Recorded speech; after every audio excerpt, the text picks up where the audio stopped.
ಮಹದಿ ಇಮಾಮರ ಬಳಿಕ ಇಲ್ಲಿ ದಜ್ಜಾಲಿನ ಪ್ರವೇಶವಾಗುತ್ತದೆ. 40 ದಿನಗಳವರೆಗೆ ಈ ಲೋಕದಲ್ಲಿ ದಜ್ಜಾಲ್ ಇರುತ್ತಾನೆ.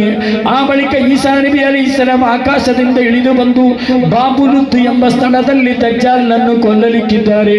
ಆ ಬಳಿಕ ಯಜೂಜ್ ಮಜೂಜ್ ಎಂಬ 2 ವಿಭಾಗ ಜಂತುಗಳು, 2 ವಿಭಾಗ ಜೀವಿಗಳು ಪ್ರತ್ಯಕ್ಷವಾಗಿ ಜಗತ್ತಿನಲ್ಲಿಡಿ ದೊಡ್ಡ ಹಾನಿಯನ್ನವರು ಮಾಡಲಿಕ್ಕಿದ್ದಾರೆ.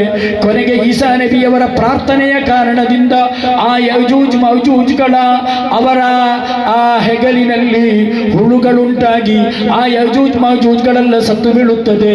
ಅದೇ ರೀತಿ ತಾಪತುಲ್ ಅರ್ದ್ ಎಂಬ ಒಂದು ಮೃಗ ಇಲ್ಲಿ ಪ್ರತ್ಯಕ್ಷವಾಗಲಿಕ್ಕಿದೆ. ಆ ಮೃಗದ ಕೈಯಲ್ಲಿ ಮೂಸಾ ನಬಿ ಅಲೈಹಿಸ್ಸಲಾಮರ ಬೆತ್ತವಿರುತ್ತದೆ. ಆ ಮೃಗದ ಕೈಯಲ್ಲಿ ಸುಲೈಮಾನ್ ಅಲೈಹಿಸ್ಸಲಾಮರ ಉಂಗುರವಿರುತ್ತದೆ. ಈಗ ಸುಲೈಮಾನ್ ಅಲೈಹಿಸ್ಸಲಾಮರ ಉಂಗುರದಿಂದ, ಮೂಸಾ ನಬಿ ಅಲೈಹಿಸ್ಸಲಾಮರ ಬೆತ್ತದಿಂದ ಆ ತಾಪತುಲ್ ಅರ್ದ್ ಎಂಬ ಮೃಗ ಇಲ್ಲೇನು ಮಾಡುತ್ತದೆ ಗೊತ್ತೇ? ಸತ್ಯವಿಶ್ವಾಸಿಗಳನ್ನು ಕಂಡಾಗ, ಈಮಾನ್ ಇರುವವರನ್ನು ಕಂಡಾಗ ಆ ತಾಪತುಲ್ ಅರ್ದ್ ತನ್ನ ಕೈಯಲ್ಲಿರುವ ಉಂಗುರದಿಂದ ಸತ್ಯವಿಶ್ವಾಸಿಗಳ ಹಣೆಗೊಂದು ಒಂದು ಅಚ್ಚನ್ನು ಹಾಕುತ್ತದೆ. ಅಲ್ಲೇ ಮುಅ್ಮಿನ್ ಎಂಬ ಹೆಸರಲ್ಲಿ ಬೀಳುತ್ತದೆ, ಮುಅ್ಮಿನ್ ಎಂಬ ಮುದ್ರೆ ಬೀಳುತ್ತದೆ.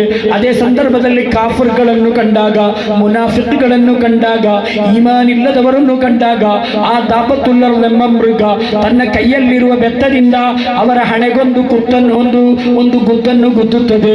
ಆಗಲೇ ಕಾಫರ್ ಎಂಬ ಮುದ್ರೆ ಬೀಳುತ್ತದೆ. ಹೀಗೆ 5ನೆಯ ಲಕ್ಷಣವಾಗಿ ಇಲ್ಲಿ ತಾಪತುಲ್ ಅರ್ದ್ ಎಂಬ ಮೃಗ ಪ್ರತ್ಯಕ್ಷಗೊಳ್ಳಲಿಕ್ಕಿದೆ. ಜಗತ್ತಿನ 3 ಸ್ಥಳಗಳಲ್ಲಿ ಭಯಾನಕವಾದ ಭೂಕಂಪ ಸಂಭವಿಸಲಿಕ್ಕಿದೆ. ಆ ಭೂಕಂಪದಲ್ಲಿ ಲಕ್ಷಾಂತರ ಮಂದಿ ಇಲ್ಲಿ ಪ್ರಾಣಾರ್ಪಣೆಗೆ ಏಲಿಕ್ಕಿದ್ದಾರೆ. ಅದೇ ರೀತಿ ಪವಿತ್ರ ಕುರ್ಆನ್ ಎತ್ತಲ್ಪಡುತ್ತದೆ. ಯಾರಿಗೂ ಕುರ್ಆನಿನ ಒಂದೇ ಒಂದು ಅಕ್ಷರ ಕೂಡ ನೆನಪಿರುವುದಿಲ್ಲ. ಕುರ್ಆನ್ ಬರೆಯಲ್ಪಟ್ಟ ಕುರ್ಆನ್ ಎಲ್ಲವೂ ಮಾಯವಾಗಿರುತ್ತದೆ. ಹೀಗೆ ಮುಸಾಫ್ಗಳಿಂದಲೂ ಮನುಷ್ಯನ ಹೃದಯಗಳಿಂದಲೂ ಕುರ್ಆನನ್ನು ಎತ್ತಲ್ಪಡಲಿಕ್ಕಿದೆ. ಅದೇ ರೀತಿ ಪವಿತ್ರವಾದ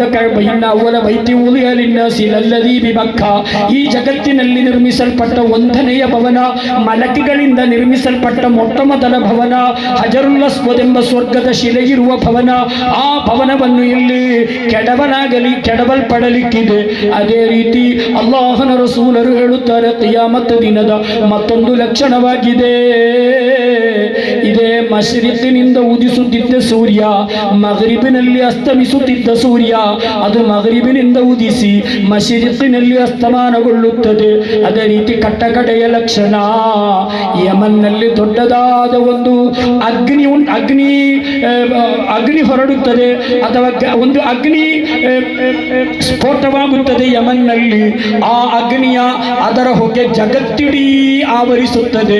ಹೀಗೆ 10 ಪ್ರಧಾನವಾದ ಲಕ್ಷಣಗಳು ಅಂತ್ಯ ದಿನದ್ದಾಗಿ ನಬಿವರ್ಯರು ಹೇಳಿದ್ದು ಅದು ಇನ್ನು ಘಟಿಸಲಿಕ್ಕಿದೆಯೇ? ಇದೆ. ಆದರೆ ಆ 10 ಲಕ್ಷಣಗಳು ಘಟಿಸುವುದರ ಮುಂಚೆ ಇಲ್ಲಿ ನಡೆಯಲಿದೆ ಎಂದು ನಬಿವರ್ಯರು 1400 ವರ್ಷಗಳ ಮುನ್ನ ಹೇಳಿದ ಈ ಎಲ್ಲ ವಿಚಾರಗಳು ಕೂಡ ಒಂದರ ಬಳಿಕ ಮತ್ತೊಂದೆಂಬ ರೀತಿಯಲ್ಲಿ ಎಲ್ಲವೂ ಸಾಕ್ಷಾತ್ಕಾರಗೊಂಡಿರುವ ಒಂದು ಕಾಲದಲ್ಲಿ ನಾವಿದ್ದೇವೆ. ಆ ನಬಿವರ್ಯರು ಹೇಳಿದ್ದಾರೆ, ಸ್ತ್ರೀಯರು ಹೆಚ್ಚುತ್ತಾರೆ, ಸ್ತ್ರೀಯರು ಹೆಚ್ಚಿದ್ದಾರೆ. ವ್ಯಭಿಚಾರ ವ್ಯಾಪಕವಾಗುತ್ತದೆ, ವ್ಯಭಿಚಾರ ವ್ಯಾಪಕವಾಗಿದೆ. ಮದ್ಯಪಾನ ವ್ಯಾಪಕವಾಗುತ್ತದೆ, ಮದ್ಯಪಾನ ವ್ಯಾಪಕವಾಗಿದೆ. ಮಸೀದಿಯಲ್ಲಿ ಶಬ್ದ ಕೋಲಾಹಲ ಉಂಟಾಗುತ್ತದೆ. ಐಹಿಕವಾದ ತರ್ಕ ಕೋಲಾಹಲ ವಾಗ್ವಾದಗಳು ಮಸೀದಿಯಲ್ಲಿ ಉಂಟಾಗಿದೆ. ಅದೇ ರೀತಿ ಪೂರ್ವಿಕ ಮಹಾತ್ಮರುಗಳಾದ ಸ್ವಹಾಬಿಗಳನ್ನು, ಇಮಾಮರುಗಳನ್ನು ತೆಗಳುವ ಕಾಲ ಬರುತ್ತದೆ, ಉಂಟಾಗಿದೆ. ಅದೇ ರೀತಿ ಅನರ್ಹರಾದ ವ್ಯಕ್ತಿಗಳು ದೊಡ್ಡ ದೊಡ್ಡ ನಾಯಕತ್ವಕ್ಕೆ ಬರಲಿಕ್ಕಿದ್ದಾರೆ, ಅದೆಲ್ಲ ಸಾಮಾನ್ಯವಾಗಿದೆ. ಹೀಗೆ ಪ್ರವಾದಿ ವರ್ಯರು ಹೇಳಿದ ಅಂತಲಿದೆಲ್ಲ ಮತ್ತು ರಬ್ಬತಃ ಅಂತರಲ್ ಹುಫಾತಲ್ ಉರಾತ ಯತತಾವಲೂನ ಫಿಲ್ ಬುನ್ಯಾನ್. ಅಲ್ಲಾಹನ ರಸೂಲರು ಒಂದು ಹದೀಸ್ನಲ್ಲಿ ಹೇಳುತ್ತಾರೆ, ಹಠಾತ್ತನೆ ಮನುಷ್ಯನು ದೊಡ್ಡ ಸಿರಿವಂತನಾಗುವುದು. ಮೊನ್ನೆಯವರೆಗೆ ಕಾಲಿಗೆ ಚಪ್ಪಲಿ ಹಾಕಲು ಹಣವಿಲ್ಲದ ವ್ಯಕ್ತಿ, ಒಂದು ವಸ್ತ್ರ ಧರಿಸಲು ಹಣವಿಲ್ಲದ ವ್ಯಕ್ತಿ, ಇಂದು ನೋಡುವಾಗ ಕರೋಡ್ಪತಿಯಾಗಿದ್ದಾನೆ, ಕೋಟ್ಯಾಧಿಪತಿಯಾಗಿದ್ದಾನೆ, ದೊಡ್ಡ ಬಂಗಲೆಯನ್ನು ನಿರ್ಮಿಸಿದ್ದಾನೆ.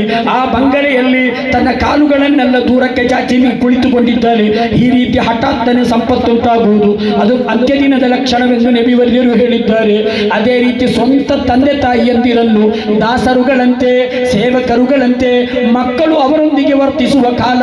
ಅದೇ ನಮ್ಮ ಮಕ್ಕಳು, ಅವರು ಸಣ್ಣ ಪ್ರಾಯದಲ್ಲೇ ಡಾಕ್ಟರ್ಗಳಾಗಿ, ಇಂಜಿನಿಯರ್ಗಳಾಗಿ ಅವರು ಒಳ್ಳೆಯ ದುಡಿಮೆಯಲ್ಲಿ ತೊಡಗಿ ಅವರಿಗೆ ಒಳ್ಳೆಯ ವೇತನ ಬರತೊಡಗಿದಾಗ ಸ್ವಂತ ತಂದೆ ತಂದೆ ತಾಯಿಯಂದಿರು ಅವರ ಟಿಫಿನ್ ತಯಾರು ಮಾಡಲು, ಅವರ ಬುಕ್ಗಳನ್ನೆಲ್ಲ ತಯಾರು ಮಾಡಲು, ಮನೆಯೇ ಕಸಗುಡಿಸಲು, ಹೀಗೆ ಒಂದು ಸೇವಕಿಯಂತೆ ಕೆಲಸ ಮಾಡಬೇಕಾದ ಪರಿಸ್ಥಿತಿ ತಂದೆ ತಾಯಿಯಂದಿರಿಗೆ ಉಂಟಾಗುತ್ತದೆ.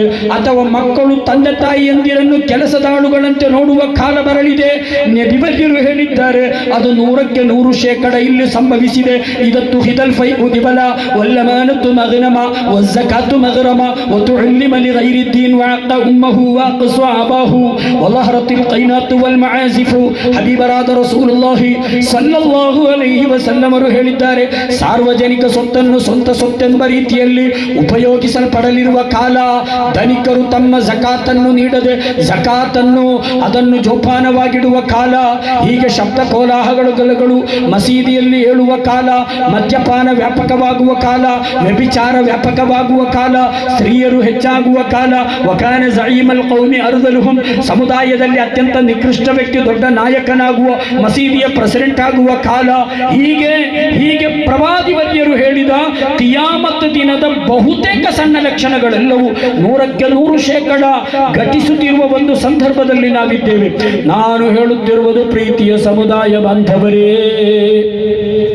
ನಬಿ ಸಲ್ಲಲ್ಲಾಹು ಅಲೈಹಿ ವಸಲ್ಲಂ ಅವರು ಒಂದು ಹೇಳಿದ್ದಾರೆ, ಏನು? ವಲ್ಲಾಹಿ ಲಾ ಯಕೂಮನ್ನ ಸ್ಸಾಅ, ಕಿಯಾಮತ್ ದಿನ ಆಗುವುದಿಲ್ಲ. ಹತ್ತಾ ತುಂಕಹರ್ ರಜುಲು ತುಂಕಹಲ್ ಮರ್ಅತು ನಹಾರನ್ ಜಿಹಾರ, ಬಹಿರಂಗವಾಗಿ ಸಾರ್ವಜನಿಕ ರಸ್ತೆಯಲ್ಲಿ ಹಾಡು ಹಗಲಲ್ಲಿ ಪುರುಷ ಸ್ತ್ರೀಯರು ಅವರ ಶರೀರದಲ್ಲಿ ಒಂದೇ ಒಂದು ನೂಲು ಕೂಡ ಇಲ್ಲದೆ ಅವರು ವ್ಯಭಿಚಾರದಲ್ಲಿ ಏರ್ಪಡುವ ಕಾಲ ಬರದೆ ಇಲ್ಲಿ ಅಂತ್ಯ ದಿನವಾಗುವುದಿಲ್ಲ ಎಂದು ನಬಿಯುನಾ ರಸೂಲುಲ್ಲಾಹಿ ಸಲ್ಲಲ್ಲಾಹು ಅಲೈಹಿ ವಸಲ್ಲಂ ಅವರು ಹೇಳಿದ್ದಾರೆ. ಯಾರಿಗೂ ನಾಚಿಕೆ ಇಲ್ಲ, ಯಾರಿಗೂ ನಾಚಿಕೆ ಇಲ್ಲ. ತಂದೆ ತಾಯಿ ನೋಡಿದರೂ ಕೂಡ ಡೋಂಟ್ ಕೇರ್, ಊರವರು ನೋಡಿದರೂ ಕೂಡ ಡೋಂಟ್ ಕೇರ್. ನಾಚಿಕೆಯ ಲವಲೇಶ ಇಲ್ಲದೆ ಬಹಿರಂಗವಾಗಿ ಹಾಡು ಹಗಲಲ್ಲಿ ಸಾರ್ವಜನಿಕ ರಸ್ತೆಯಲ್ಲಿ ಶರೀರವಿಡೀ ನಗ್ನರಾಗಿ ಸ್ತ್ರೀ ಪುರುಷರು ಕಾಮಕೇಳಿಯಲ್ಲಿ, ಲೈಂಗಿಕ ಕುಚೇಷ್ಟೆಯಲ್ಲಿ, ವ್ಯಭಿಚಾರ ಅತ್ಯಾಚಾರದಲ್ಲಿ ಸಾರ್ವತ್ರಿಕಗೊಳ್ಳುವ ಕಾಲ ಬರದೆ ಈ ಸಮುದಾಯಕ್ಕೆ ಅಂತ್ಯ ದಿನ ಘಟಿಸಲು ಹಬೀಬು ನಬಿಯುನಾ ರಸೂಲುಲ್ಲಾಹಿ. ನಾನು ಹೇಳಿ ಬರುತ್ತಿರುವುದು ಎಲ್ಲಾ ರೀತಿಯಲ್ಲೂ ಬಹಳ ಸಂದಿಗ್ಧವಾದ ಒಂದು ಕಾಲದಲ್ಲಿ ನಾವಿದ್ದೇವೆ. ಒಂದು ಕಡೆ ಧಾರ್ಮಿಕ ಅಧಪತನ, ಮತ್ತೊಂದು ಕಡೆ ಎಲ್ಲ ಭಾಗದಲ್ಲೂ ನಾವು ಕೇಳುತ್ತಿರುವುದು. ಮೊದಲು ಒಂದು 10-25 ವರ್ಷಗಳ ಮುಂಚೆ ಕ್ಯಾನ್ಸರ್ ಎಂಬ ಒಂದು ರೋಗ, ಆ ರೋಗ ಲಕ್ಷದಲ್ಲೊಬ್ಬರಿಗೂ ಕೂಡ ಉಂಟಾಗುತ್ತಿರಲಿಲ್ಲ. ಇದೀಗ ಎಲ್ಲೂ ಕೇಳುತ್ತಿರುವುದು ಬ್ಲಡ್ ಕ್ಯಾನ್ಸರ್, ಸ್ತನ ಕ್ಯಾನ್ಸರ್, ಬೋನ್ ಕ್ಯಾನ್ಸರ್. ಹೀಗೆ ಕ್ಯಾನ್ಸರ್ ಎಂಬ ಹೆಸರು ವ್ಯಾಪಕವಾಗಿದೆ. ಅಟ್ಯಾಕ್ಗಳು ಸಾಮಾನ್ಯವಾಗಿದೆ. ಅದೇ ಭಾಷಣ ಮಾಡುತ್ತಿರುವ ವೇಳೆಯಲ್ಲೇ ಕುಸಿದು ಬಿದ್ದು ಮರಣ, ಆಡುತ್ತಿರುವ ಮೈದಾನದಲ್ಲೇ ಕುಸಿದು ಬಿದ್ದು ಮರಣ, ಯಾತ್ರೆಯ ವೇಳೆಯಲ್ಲೇ ಕುಸಿದು ಬಿದ್ದು ಮರಣ, ವ್ಯಾಪಾರದ ಸಂದರ್ಭದಲ್ಲೇ ಕುಸಿದು ಬಿದ್ದು ಮರಣ, ಹಠಾತ್ತನೆ ಮರಣಗಳು, ಅಟ್ಯಾಕ್ಗಳು, ಟ್ಯೂಮರ್ಗಳು, ಕ್ಯಾನ್ಸರ್ಗಳು, ದೊಡ್ಡ ದೊಡ್ಡ ರೋಗಗಳು, ವೈದ್ಯ ಲೋಕಕ್ಕೆ ಅಚ್ಚರಿಯಾಗುವ, ವೈದ್ಯ ಲೋಕಕ್ಕೆ ಸವಾಲಾಗುವ ದೊಡ್ಡ ದೊಡ್ಡ ರೋಗಗಳೆಲ್ಲ ವ್ಯಾಪಕಗೊಂಡಿರುವ ಅತ್ಯಂತ ನಿರ್ಣಾಯಕವಾದ ಕಾಲದಲ್ಲಿ ನಾವಿದ್ದೇವೆ. ಅಲ್ಲಾಹನ ರಸೂಲರು ಹೇಳಿದ್ದಂತೆ, ಇದಾ ಅಸ್ಬಹತ ಫಲಾ ತಂತದಿರಿಲ್ ಮಸಾ ವ ಇದಾ ಅಮ್ಸೈತ ಫಲಾ ತಂತದಿರಿ ಸ್ವಬಾಹ್. ಓ ಮನುಜ, ನೀನು ಬೆಳಗ್ಗೆ ಆದರೆ ಇಂದು ಸಾಯಂಕಾಲದವರೆಗೆ ನಾನಿಲ್ಲಿ ಇರುತ್ತೇನೆ ಎಂಬ ಯಾವುದೇ ರೀತಿಯ ನಿರೀಕ್ಷೆ ನಿನಗಿರಬಾರದು. ಎಲ್ಲ ಸಂದರ್ಭದಲ್ಲೂ ನೀನು ಮರಣಕ್ಕೆ ತಯಾರಾಗಿರಬೇಕು. ನೀನು ಸದಾ ತೌಬಾ ಮಾಡಿಕೊಂಡು ಎಲ್ಲರ ಹಕ್ಕುಗಳನ್ನು ಪೂರೈಸಿಕೊಂಡು ಎಲ್ಲ ರೀತಿಯ ಕೆಡುಕುಗಳಿಂದ ವಿಮುಕ್ತನಾಗಿಕೊಂಡು ಎಲ್ಲ ಕಡ್ಡಾಯ ಕರ್ಮಗಳನ್ನು ಕ್ಲಬ್ದ ವೇಳೆಗೆ ನಿರ್ವಹಿಸಿ ನಿನ್ನ ವಸಿಯತ್ಗಳನ್ನೆಲ್ಲ ಹೇಳಿ ಮುಗಿಸಿ ನೀನು ಮರಣಕ್ಕೆ ಸಿದ್ಧನಾಗಿರಬೇಕು. ಮಹಾನರಾದ ಹುಜ್ಜತುಲ್ ಇಸ್ಲಾಮ್ ಅಬೂ ಹಾಮಿದಿನ್ ಅಲ್ ಗಜ್ಜಾಲಿ ರಲಿಯಲ್ಲಾಹು ಅನ್ಹು, ಆ ಗಜ್ಜಾಲಿ ಇಮಾಮರ ವಫಾತಿನ ಕುರಿತು ನಾವು ಕೇಳಿದ್ದೇವೆ. ಗಜ್ಜಾಲಿ ಇಮಾಮರು ಯಾತ್ರೆಯೊಂದರಲ್ಲಿದ್ದರು.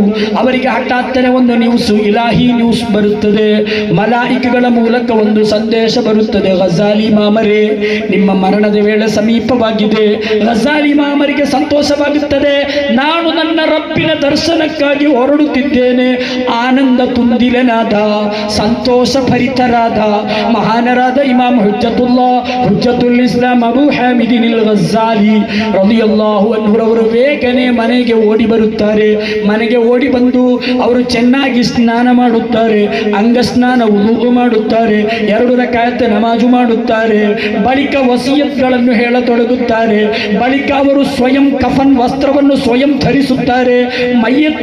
ಆ ಮಯ್ಯತ್ತಿನ ಆ ಹೊದಿಕೆಯನ್ನು ಹೊದ್ದುಕೊಂಡು ಆ ಮಂಚದ ಮೇಲೆ ಅವರು ಮಲಗಿಕೊಂಡು ಮರ್ಹಬಾ ಮರ್ಹಬಾ ಇನ್ನಿ ಅಹಬಬ್ತು ಲಿಕಾಅಕ ಫಅಹಿಬ್ಬ ಲಿಕಾಯಿ, ಅಲ್ಲಾಹನೇ ಬಹಳ ಕಾಲವಾಯಿತು ನಿನ್ನನ್ನು ದರ್ಶಿಸಲು ಒಂದು ಆಸೆ ನನ್ನ ಮನದಲ್ಲಿತ್ತು. ಓ ಅಲ್ಲಾಹನೇ ನಿನ್ನನ್ನು ದರ್ಶಿಸಲು ನಾನಿದಾ ತಯಾರಾಗಿದ್ದೇನೆ, ಮರಣವೆಂಬ ಗೇಟಿಗೆ ನಾನು ಪ್ರವೇಶಗೈಯುತ್ತಿದ್ದೇನೆ.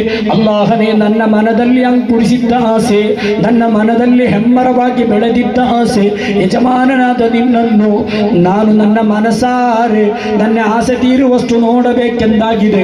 ಈ ನೋಟಕ್ಕೆ ನಾನು ತಯಾರಾಗಿ ಈ 2ನೆಯ ಜಗತ್ತಿಗೆ ನಾನು ಬರುತ್ತಿದ್ದೇನೆ. ಅಲ್ಲಾ ನನ್ನನ್ನು ನೀನು ಪ್ರೀತಿಪೂರ್ವಕ ಸ್ವೀಕರಿಸಬೇಕು ಅಲ್ಲಾ ಎಂದು ಹೇಳಿ ವಫಾತಾದ ಮಹಾನರಾದ ಹುಜ್ಜತುಲ್ ಇಸ್ಲಾಂ ಅಬೂ ಹಾಮಿದಿನ್ ಅಲ್ ಗಜಾಲಿ.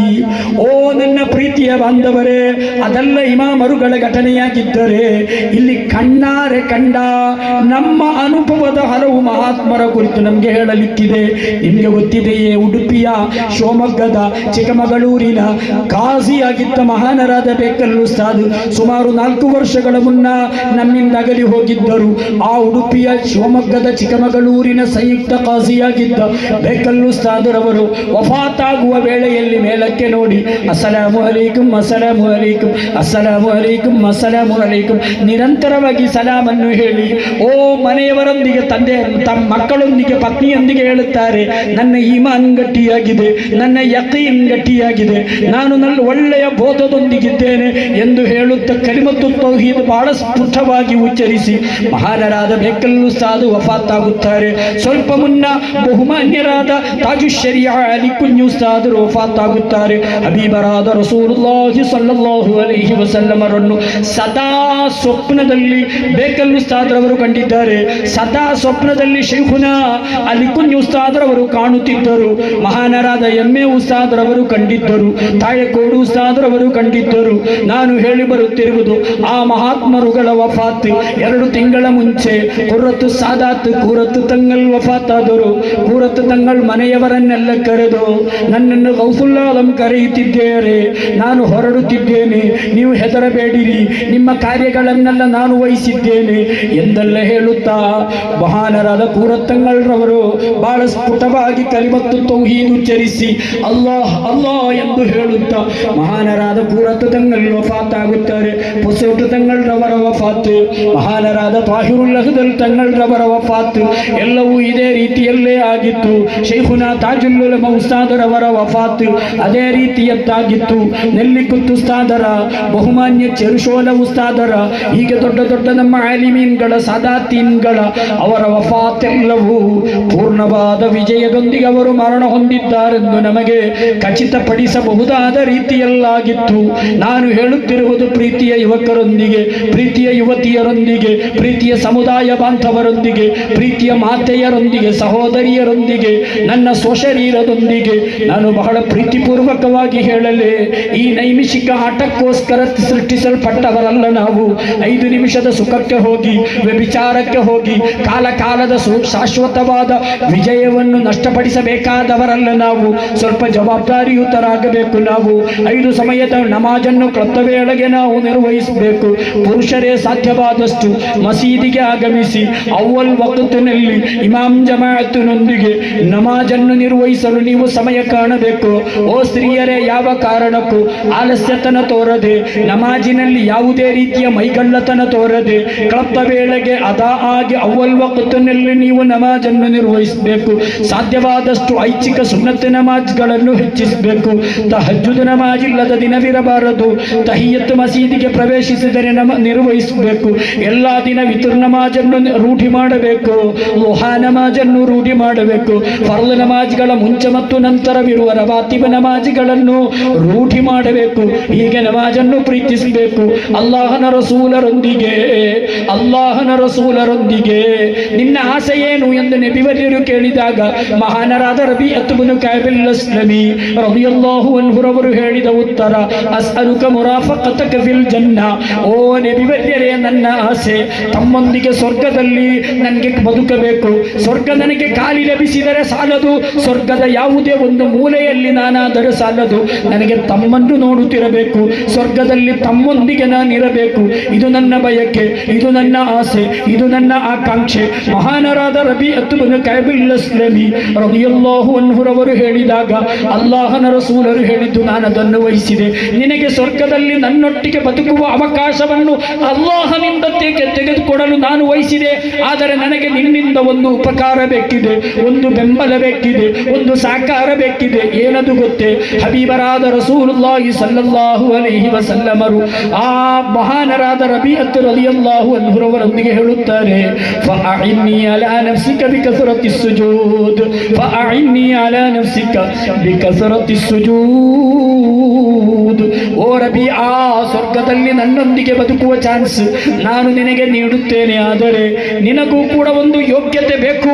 ಅದಕ್ಕೋಸ್ಕರ ಹೇಳುತ್ತಿದ್ದೇನೆ, ನೀನು ಧಾರಾಳವಾಗಿ ಸುಜೂದನ್ನು ಹೆಚ್ಚಿಸಬೇಕು ಅಥವಾ ನಮಾಜನ್ನು ಹೆಚ್ಚಿಸಬೇಕು. ನೀನು ಅದಕ್ಕೆ ಅರ್ಹನಾಗಬೇಕು. ನಿನಗೆ ಅರ್ಹತೆ ಇದ್ದರೆ ಅದನ್ನು ಅಲ್ಲಾಹನಿಂದ ಕೇಳಿ ಪಡೆಯಲು, ಅದನ್ನು ನಿನಗೆ ನೀಡಲು ನನಗೆ ಸಾಧ್ಯವಾಗುತ್ತದೆ, ಸುಲಭವಾಗುತ್ತದೆ ಎಂದು ಹೇಳಿದ ನಬಿಯುನಾ ರಸೂಲುಲ್ಲಾಹಿ ಆ ಮೂಲಕ ನಮಗೆ ತಿಳಿಸುತ್ತಾರೆ, ಓ ಸತ್ಯ ವಿಶ್ವಾಸಿಗಳೇ, ನಿಮಗೆ ಸ್ವರ್ಗದಲ್ಲಿ ಅಲ್ಲಾಹನ ರಸೂಲರೊಂದಿಗೆ ಬದುಕಬೇಕು. ಹಾಗಿದ್ದರೆ ನೀವು ಸುನ್ನತ್ ನಮಾಜ್ಗಳನ್ನು ಹೆಚ್ಚಿಸಬೇಕು. ಅಲ್ಲಾಹು ನಮಗೆ ತೌಫೀಕನ್ನು ಕರುಣಿಸಲಿ. ನಾನು ಹೇಳಿ